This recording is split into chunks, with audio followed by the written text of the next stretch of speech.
Muntik naman nasakal yung isa. Ayun. Ayun. Ayan, mabibilang na namin. Kasi kahapon, di namin mabilang. Kasi lagi nagkukulumpol. Tsaka ang likot.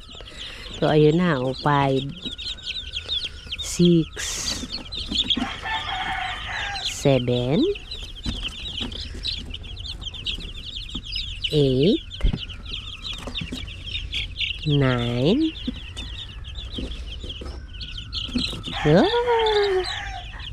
10, 11,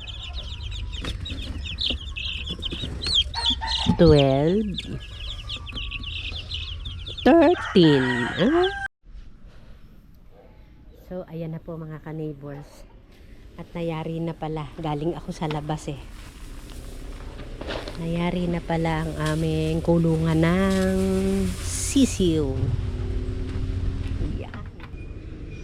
Atupag ko na nga ng linis yung mga area kung saan sila pwedeng nagbabahay. Kasi gustong-gusto nila yung yung lugar na hindi naman, yung laging madumi, na hindi nalilikot. Winawalisan ko naman. Pero ayaw pa rin umalis eh. Kasi nga, siguro kasi, doon sa likod, magubat pa.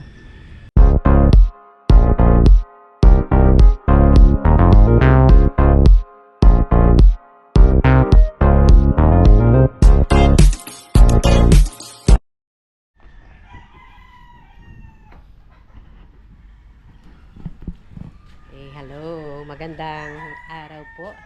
As in, magandang araw talaga, umagang-umaga pa. Bale, ayan po ang aming project for today. But, syempre, before anything else, I thank you po muna ulit sa inyo, mga ka-neighbor, sa pag-follow nyo at sa pag-support nyo sa channel namin. At doon po sa mga napapadaan sa channel namin, salamat din po sa chance na naibigay nyo para ma-share namin ang mga contents ng videos namin, gaya nga po nito. Okay, sige po. Ayan po ang aming activity nga po for today. Meron po kasi kaming mga sisiw na dumating kahapon. So, gabi na, almost gabi na noong maayos namin.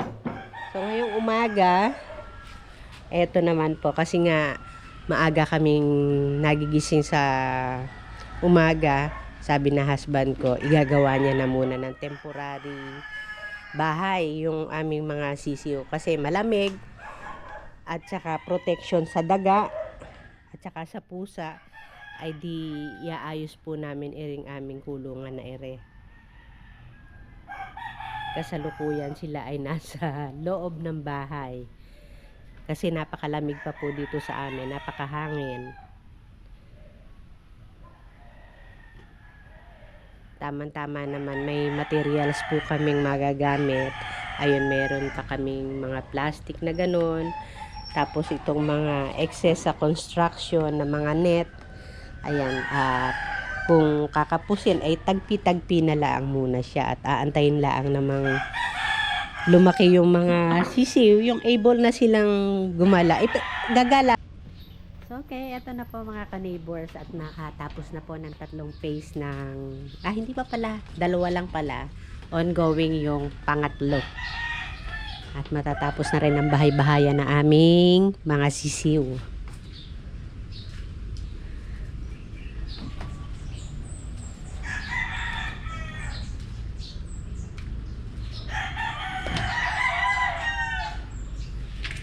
Dapat tayo mamaya lumabas, wala ng food ang iyong mga sisiw.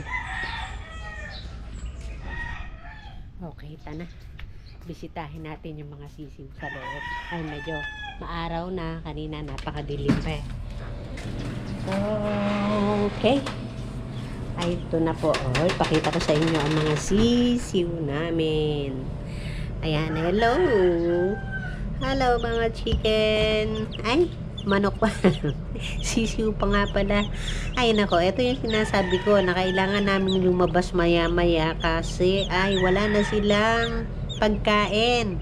Kaya pala ito, nung dinala kahapon ay may bugong. Alam nyo po ba yung bugong? May baon. May dala pong patuka. Kumbaga kasama ng box na ito. Ayan. May kasama siyang pagkain. Yung pala ay talaga non-stop ito kung kumain. Kahit kagabi, pagigising ko, nakikita ko, tumutuka pa rin yung iba tulog, yung iba kumakain. Ay nako, ganito pala ang chicken. Bagay, kaya siguro sila mabilis lumalaki kasi kain lang sila ng kain talaga. Siya, maya ay may bahay na kayo sa labas. Tingnan nyo, ang cute, oh. Nakikita nyo kung alin yung Rhode Island at makikita nyo rin yung chicken na Chinese chicken. Hindi naman sila singket, pero Chinese chicken ang tawag sa kanila. Hindi ko pa na-research kung bakit Chinese chicken sila. Pero sa nakikita ko, hindi po sila singket. Okay, so ito na po yung update namin. Kulong na po, almost. Ito na lang. Lalagyan rin din ng bubong.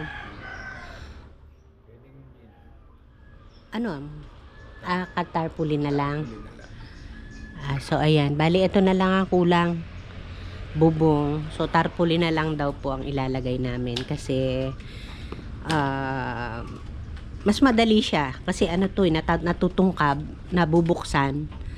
So okay na nga po, tarpaulin na lang. Marami naman kami mga ganong sizes na tamang-tama dun sa ibabaw. So ayan, akala ko kasi sabi ng husband ko, retired na siya sa construction. Eto ngayon nasa construction pa rin. Bahay naman ng chicken. Ay, sisiw pa pala.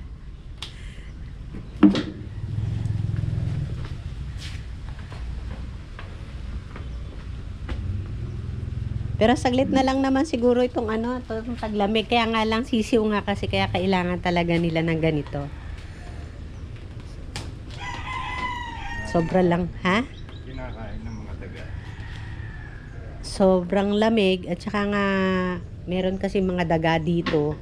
Hindi naman po yung mga dagang maliit. Malalaki talaga eh. Kaya kailangan ay protected naman yung ating mga sisiw.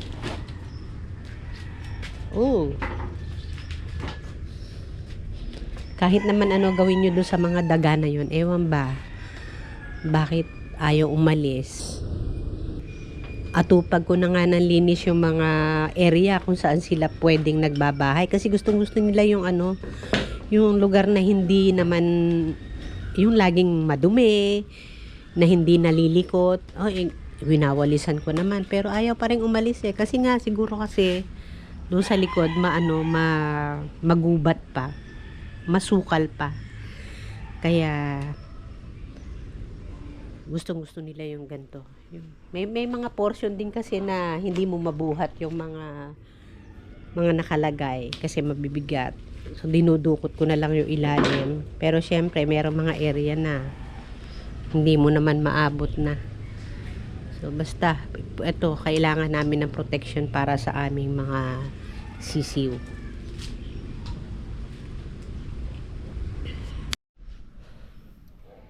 So, ayan na po mga ka-neighbors. At nayari na pala. Galing ako sa labas eh. Nayari na pala ang aming kulungan ng sisiw. Yan.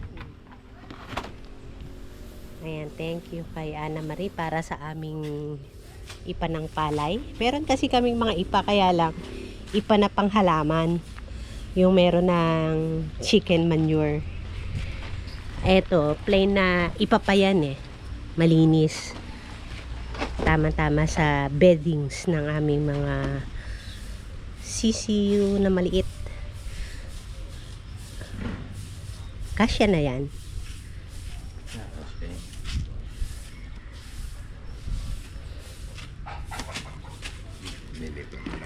Lagyan mo ng ng pandepensa sa tagiliran. Ha? Hindi, what I mean, mamaya. Ang gulo pa dito sa aming labas kukunin niya na raw yung mga sisiw. So, ayan na siya. Talaga yan doon pa sa loob ng bahay namin inilagay kagabi kasi malamig.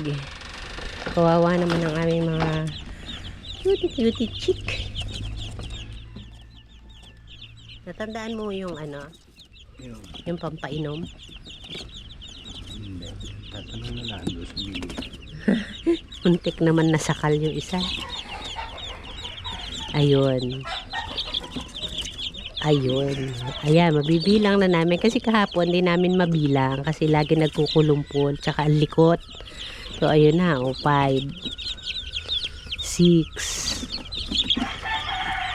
7 8 9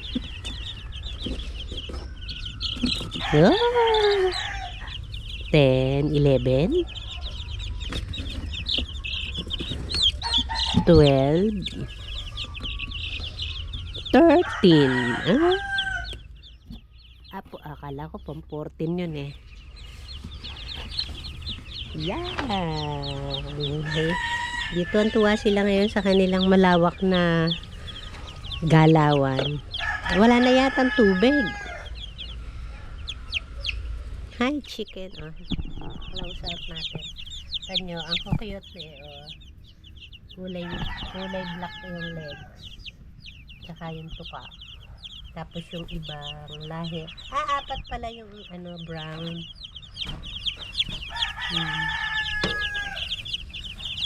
Ang cute eh. Kahapon, lugmo pa yan eh. Yung parang lambot. Para sila mga basang sisiw. Pero noong mapainitan, kasi siguro sa travel, nawalan sila ng init. So, nung dumating sa bahay, medyo hindi sila okay. parang lambutin. Nung mapainitan namin kagabi, ayun, siguro parang natuyo yung pakpak, naging masigla sila. Talaga iba yung kailangan pa nga kasi nila ng motherly care. Diba pagka bata pa yung mga ganito, nililimlima nung nanay. Kaya talagang yung ilaw very necessary para mainitan sila. Kahit artificial nanay lang yung ilaw.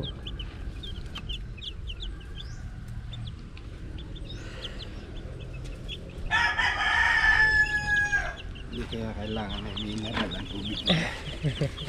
Masama may mag-request ng soft drinks.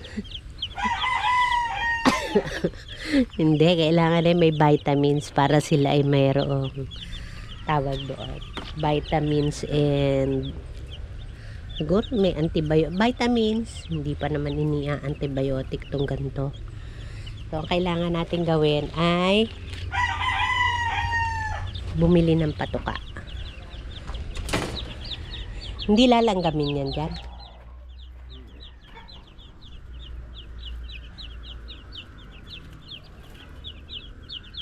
So, lagyan mo ng screen. Kung pasukin ng daga.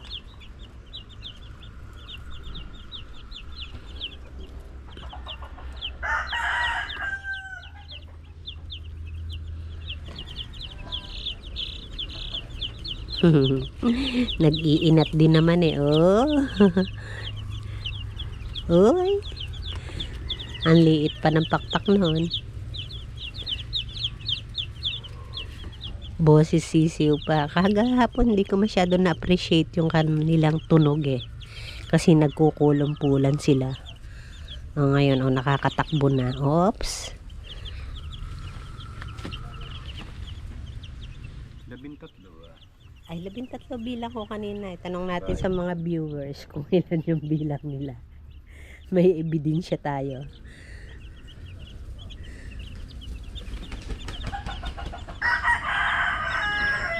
Pag ng kalalaki, nilipat na natin doon sa 4x sa flying pen. Pagka ganito? Kasya pa ba yun sa flying? Pagka daw ganito nakalaki yung mga manok. Ito mga sisiw. Yan yung mga pansabong na yan. Sa flying pen na raw ilalagay. Kasya pa ba yun? Di ba Rhode Island malaki? Ang galing.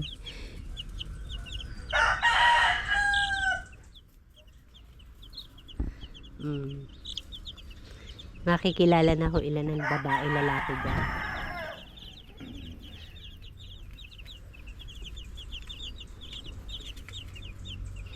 Oops! Hmm? Hmm? Nananabong na yung Matapang. Yan yung mga manok na may crowning glory, para may buhok na mataas sa kanilang ulo. Tapos puting-puti siya. Ano? 12 lang. 12 ba? Ba't ang bilang ko kanina ay 13? Oo. Ang galing nung isa. 2, 4, 5, 6, 7. Ay, ang hirap magbilang. Puno ng tubig. Natulo. Napakalikot nung iba. Bakit kaya? Na-excite?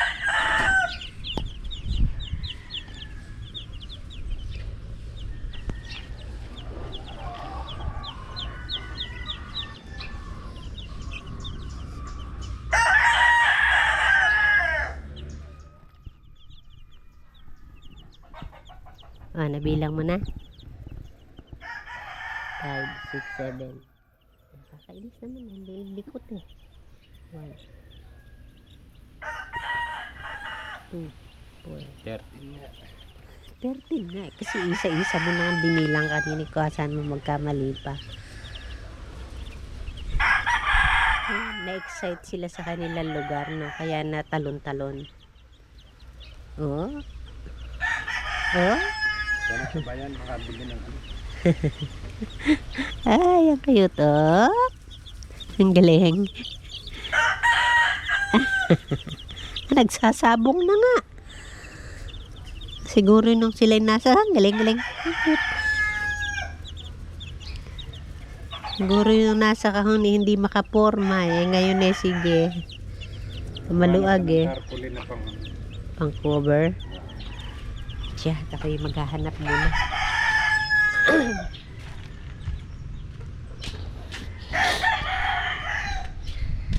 Okay, so ayan po mga ka-neighbors, at talaga kami ay mula umaga, pikit pa yung umaga kami nag-aayos na noong kulungan ng mga sisiw nga po na yan. Kaya talagang hindi pa nakakasuklay. Okay, saan kaya ako makakahanap ng tarpaulin? So, okay. Yan po muna for the meantime, at hindi ko makikita yon ng basta-basta lang. Okay, sige po. Yan na lang po for today, at salamat po sa inyong panonood. Please don't forget to like and subscribe pa rin po sa aming 6421 TV. Okay, sige po. Bye-bye. And salamat po sa inyong lahat.